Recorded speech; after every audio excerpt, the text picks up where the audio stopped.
Сәлем достар, бүгін апельсин қабығынан жасалынатын сусын дайындаймыз. Алдымен апельсинді жақсылап жуып аламыз. Ол үшін тұзды пайдалануға болады.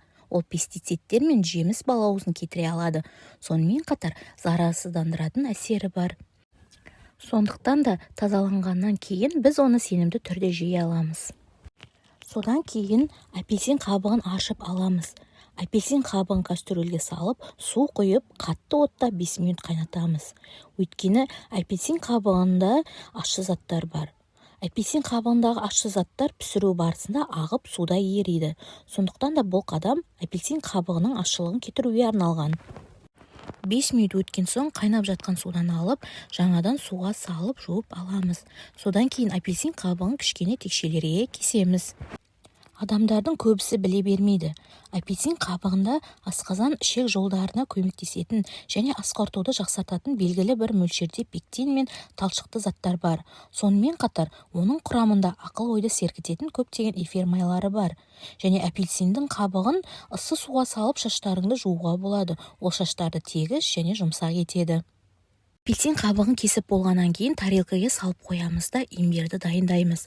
Алдымен имбирді суға салып, тұзбен жақсылап жуып аламыз. Одан кейін имбирді текшелеп кесеміз де бөлек тарелкаға салып қоямыз. Келесі бір уыс қызыл құрманы алып, оны ұсақтап кесеміз де имбирдің үстіне саламыз.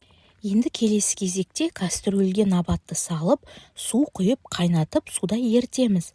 Набат суда толық ерігеннен кейін апельсин қабығын имбир және қызыл құрманы саламыз. Ыстық отта араластырамыз. Одан кейін жай отта 15 минутта қайнатамыз. Кастрюльдегі су толығымен құрғағанша апельсинді орташа отта үздіксіз араластырып отырып пісіріп аламыз. Кастрюльдегі шырын қоюланғаннан кейін отты өшіріп салқындатып қоямыз. Апельсин қабығы толық салқындағаннан кейін банкіге салып жауып, тоңазытқышта сақтаймыз. Дәл осылай 2-3 ай сақтауға болады. Күнде таңертең немесе тамақтан кейін бір ас қасық апельсин қабығына қайнаған су құйып, шай ретінде ішуге болады. Сондай-ақ бұл сусынды жиі тұтыну шөлді басады, иммунитетті жақсартады.